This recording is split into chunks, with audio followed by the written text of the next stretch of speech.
Kepala Staf Angkatan Darat Israel yang baru dilantik bernama Eyal Zamir memberikan pengakuan terbarunya, di mana menyatakan bahwa Hamas masih belum dikalahkan dan misi IDF di jalur Gaza masih belum berakhir. Mengutip Tribun News pada 6 Maret, hal itu diutarakan oleh Zamir dalam pidatonya saat dilantik pada 5 Maret 2025 waktu setempat. Awalnya Zamir menyatakan bahwa IDF telah mencapai prestasi yang mengesankan di medan perang, mengklaim telah memenangkan pertempuran di Gaza dan Lebanon, serta telah menyerang jauh di Yaman dan Iran. Namun Zamir juga menegaskan bahwa Hamas telah menerima pukulan berat tetapi belum dikalahkan, sehingga ia mengklaim bahwa misi IDF di jalur Gaza masih belum selesai. Dalam pidatonya, Zamir juga menegaskan bahwa tugas moral IDF adalah membawa semua orang Israel pulang dengan cara apapun dan secepat mungkin.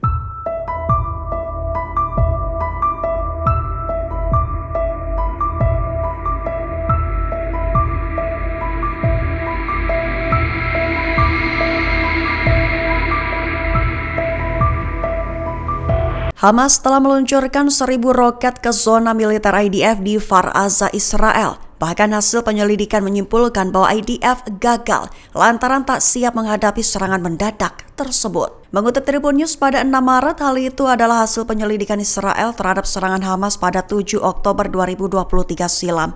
Kronologi singkat serangan besar-besaran Hamas terhadap Israel itu terjadi pukul 6.30 waktu setempat, di mana Hamas meluncurkan sekira 1.000 roket ke posisi militer Israel tersebut. Kemudian yang awalnya hanya 6 Hamas yang memasuki Kfar Aza menggunakan para layang, namun dalam waktu singkat sekira 150 anggota Hamas telah memasuki zona tersebut.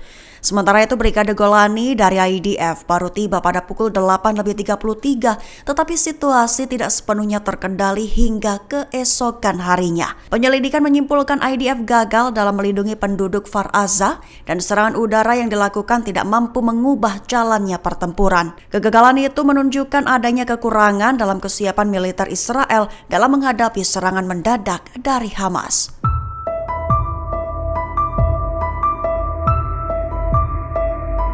Amerika Serikat dan Hamas membenarkan adanya pertemuan rahasia antara keduanya di Qatar. Juru bicara Carol Levitt menegaskan bahwa pihak Israel telah diajak berkonsultasi terkait hal itu. Mengutip Tribun News pada 6 Maret, hal itu diumumkan oleh Carol Levitt dalam konferensi pers pada Rabu 5 Maret 2025. Lebih tepatnya, Amerika Serikat dan Hamas telah mengonfirmasi adanya pertemuan rahasia antara delegasi-delegasi mereka di Doha, Qatar dalam beberapa minggu terakhir. Dilaporkan bahwa pertemuan rahasia itu membahas upaya pertukaran sandera yang masih tersisa di jalur Gaza, termasuk sandera yang memegang kewarganegaraan ganda Israel Amerika. Levitt menegaskan bahwa Israel telah diberitahu mengenai pembicaraan yang diusulkan oleh Amerika Serikat tersebut. Senada, seorang pemimpin perlawanan Palestina mengonfirmasi pertemuan delegasi Amerika Serikat dan Hamas di Qatar itu, membicarakan tentang pertukaran tahanan dan tidak membahas masalah yang terkait dengan gencatan senjata di jalur Gaza dan berakhirnya perang. Menegaskan bahwa pertemuan itu menunjukkan bahwa Amerika Serikat tidak mengajukan formula khusus untuk pertukaran tahanan.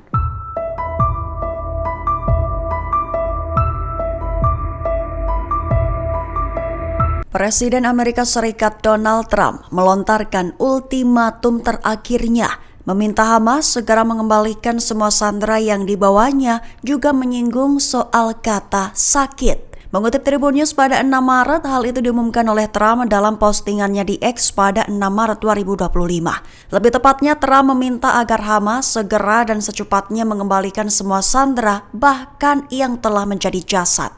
Menegaskan bahwa pihaknya akan kembali mengirimkan Israel dengan segala yang dibutuhkannya untuk menyelesaikan tugas itu. Mengklaim jika itu terjadi, tak ada satupun anggota Hamas yang akan aman jika ultimatumnya ini tak dijalankan.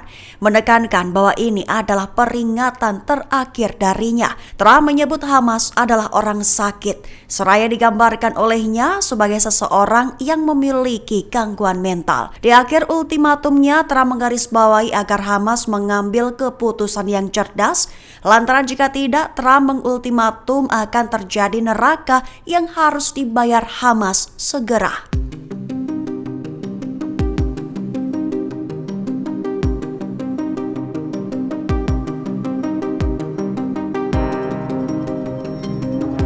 Kepala Staf Baru Pasukan Pertahanan Israel atau IDF telah memiliki rencana baru di mana akan bermanuver dengan skala besar di jalur Gaza untuk meningkatkan tekanan militer terhadap Hamas. Mengutip memo pada 6 Maret, hal itu diutarakan oleh Mayor Jenderal Eyal Zamir yang mengambil alih kepemimpinan IDF mulai hari ini 6 Maret 2025. Lebih tepatnya, Eyal Zamir merencanakan akan mengubah konsep pertempuran di Gaza melalui manuver darat skala besar dan kontrol berkelanjutan atas wilayah tersebut. Langkah itu akan disertai dengan tembakan gencar dari udara dan darat dengan tujuan memberikan tekanan kuat kepada Hamas. Menurut sumber keamanan, Zamir menjelaskan bahwa pertempuran di bawah kepemimpinannya akan berbeda. Sumber keamanan memperkirakan bahwa Zamir akan memakai pendekatan yang lebih agresif dan berusaha memperpendek waktu pertempuran, serta akan menekan Hamas agar mencapai kesepakatan untuk membebaskan para tawanan. Alih-alih memasuki kamp pengungsian kota-kota kecil dan kemudian mundur, Zamir bermaksud untuk memiliki beberapa tim yang bekerja sama untuk menduduki dan menguasai wilayah secara berkelanjutan. Ketua Partai Demokrat di Israel Yair Golan melontarkan tuduhan kepada pemerintahan Benyamin Netanyahu. Tuduhan itu adalah pemerintahan Netanyahu telah menciptakan sentimen negatif terhadap Mesir. Mengutip memo pada 6 Maret, hal itu diutarakan oleh Yair Golan dalam pernyataannya pada situs web News One. Lebih tepatnya, Yair Golan mengklaim bahwa pemerintahan Netanyahu sibuk menciptakan sentimen negatif terhadap Mesir, tetapi menurutnya sudah tugas Partai Demokrat untuk mengatakan kebenaran. Di mana menurut Yair Golan, rencana yang diusulkan oleh Mesir setelah Perang Gaza adalah dasar yang tepat untuk memperkuat keamanan Israel di selatan. Namun kata Golan, beberapa klausul harus ditambahkan ke dalam rencana Mesir. Di antaranya, jalur Gaza pada akhirnya harus didemilitarisasi dan pihak yang dapat diandalkan selain Hamas harus ditunjuk untuk mengelola ketertiban umum di jalur Gaza. Serta pasukan pengamat multinasional harus ditempatkan di Sinai di sepanjang perbatasan antara Mesir dan jalur Gaza, juga sebagai tokoh yang mengelola penyeberangan Rafah. Selain itu, tentara Israel dimintanya harus terus bisa menikmati kebebasan operasional absolut terhadap organisasi bersenjata manapun yang bekerja melawan mereka.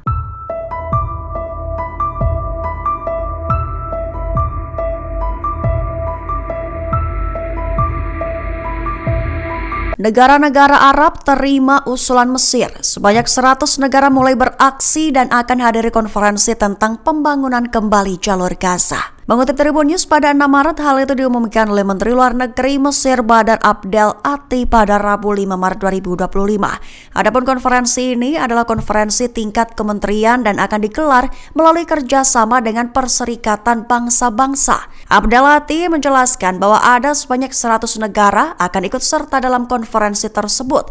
Dalam konferensi Arab itu diklaim oleh Abdel Ati akan membahas kemungkinan pembentukan sebuah komite untuk mengelola Gaza untuk periode waktu tertentu. Abdel Ati menyampaikan pada tahapan awal rekonstruksi Gaza, perumahan sementara akan diubah menjadi perumahan permanen. Tahap selanjutnya, pihaknya akan pergi ke Amerika Serikat dan Uni Eropa untuk menerapkan rencana pembangunan kembali Gaza dengan menerima dukungan material dan politik.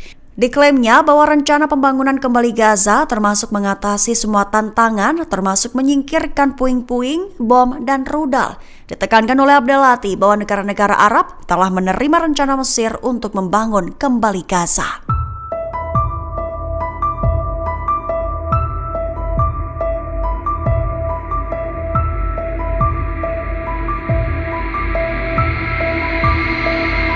Download Tribun X sekarang. Menghadirkan lokal menjadi Indonesia.